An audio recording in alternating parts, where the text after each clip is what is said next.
Hello ladies and germs, welcome back to Trev-Dogg TV Behind the Mask. Today we are working on a 1999 Buick LeSabre on it because the guy that brought it in, he said that the transmission was skipping. It would slam into gear if you had it in auto mode, but if you did it manually, shifted 1, 2, 3 drive, it would do fine. Well, I did it both ways and I couldn't figure anything out. Nothing was skipping or anything, so I'm like, this is a great car. Come to find out, there is a computer issue somewhere. It skips. If you give it too much throttle, it'll sit there and it'll just cut out. Plenty of fuel in it. Possibly could be a fuel filter or the pump, but it doesn't act like it. It acts like there's a computer issue somewhere, and honestly I'm not worried about it. I really am not. Because for what I'm going to be doing to this car, that's going to be the least of its worries. So anyway, inside here we have all the controls here on the door. We have, power mirrors left and right, auto, windows, window lock, trunk. Got heated seats on the door. We have memory controls here for the seats. I didn't know it did that, so that's pretty cool. We have all your lights, all your info. We have everything on the dash here. That's pretty sweet. Traction control button over here. I actually disabled that. Just pulled off the ABS line. No traction control whatsoever. Because if you hit this, turn your traction control off, it still has traction control, and it's really annoying. You can't do burnouts with it. But we took care of that by pulling the ABS line. Climate controlled.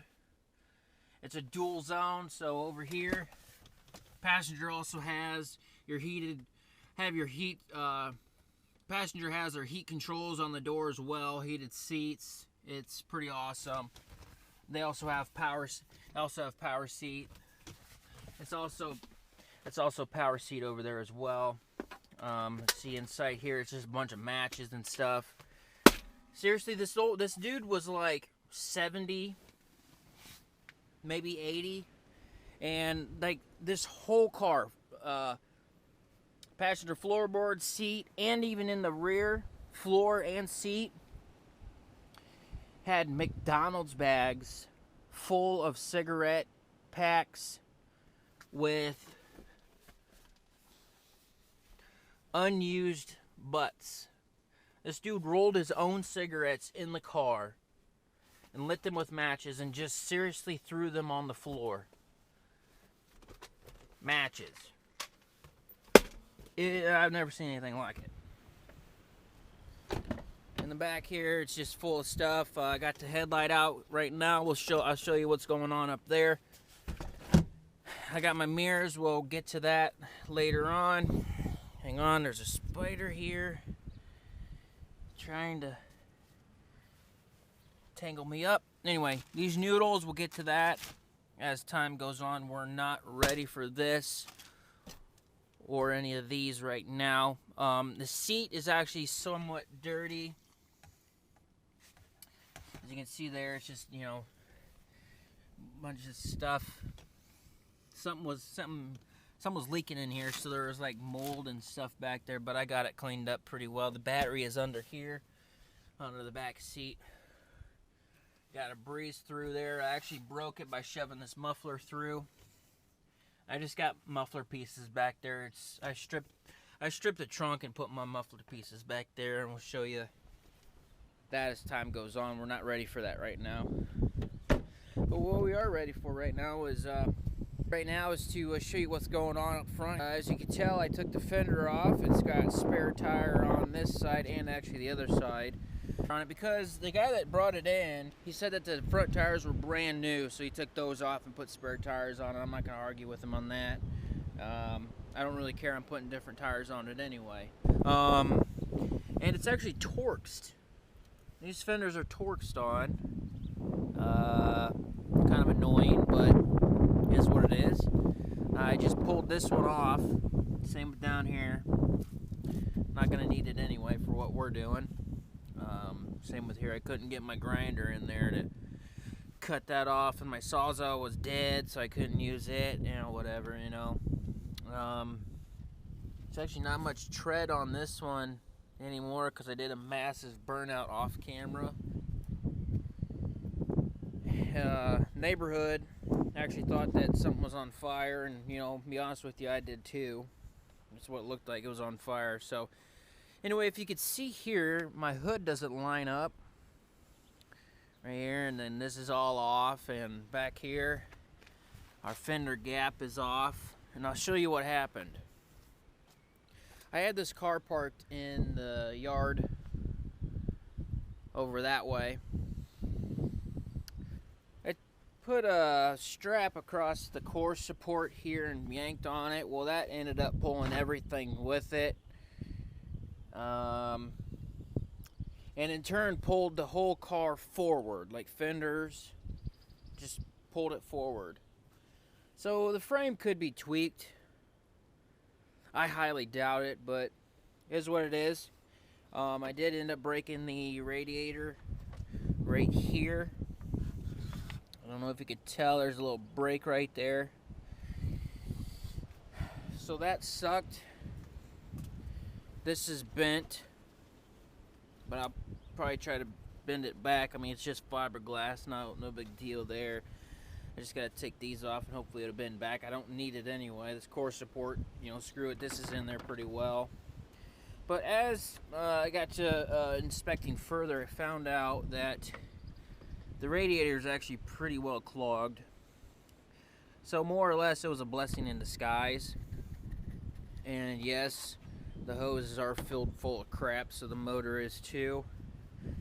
But we will assess that when we can. I'm gonna pull this out today. That's what I'm doing today. I got rid of the air box. The computer was inside of it. We will worry about the computer later. I don't need this because I'm gonna put a snorkel on it. You know, the air box, I don't need the air box. We're putting a snorkel on it. Yeah, you can tell there's a bunch of crap inside there. I'm gonna try to keep the headlights, most of the bumper. I'm gonna try to keep the grill. I'm going to try to keep the front end as well as I can. I don't know if I'm going to be putting another core support in here or not. Like I said, this holds pretty well. And being that these are bent, can't really use the latch. You know, I took it out. It's right here. That's all bent up. Most of this is going to be going away because I'm putting 33s on here, front and rear. So I'm just getting everything around, getting everything moved, so we can do that. I got some new spacers, so in total I'm going to have 6 inches of space up front and 4 in the rear. This thing's going to be wide. Up here I got a huge hood scoop that we're putting on here, like, you know, your pro stock drag race cars. I have one of them we're putting on there. I'm just going to buy some hood pins and just find a place where I can and just hood pin it down. I mean, we're going to have a pro stock hood scoop on it. Why not make it look more like a race car, you know? Being that we're putting 33s on this car, we might have to get rid of this door.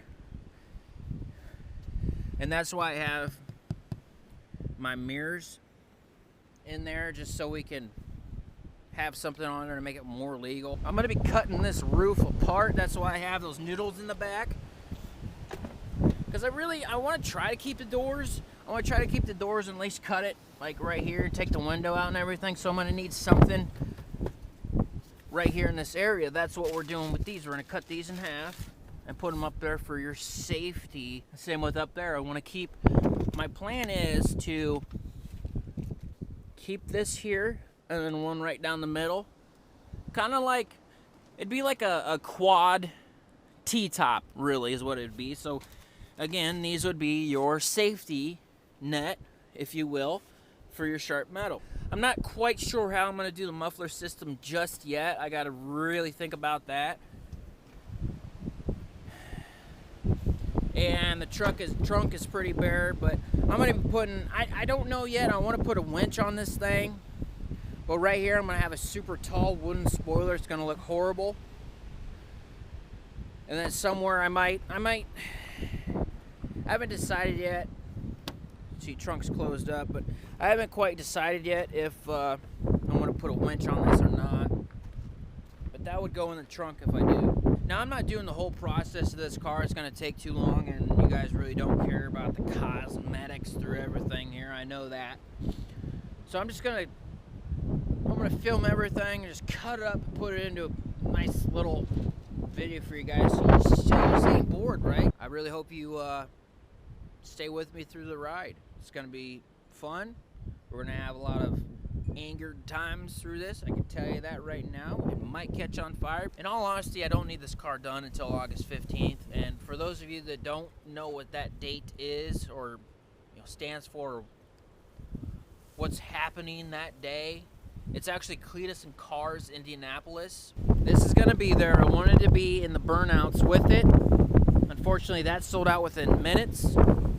So I'm going to be doing the drag race grudge match type deal thing. Just pretty much just to show the car off and at the same time see what it has while rolling 33s on a stock absolutely everything. It's going to be a lot of fun.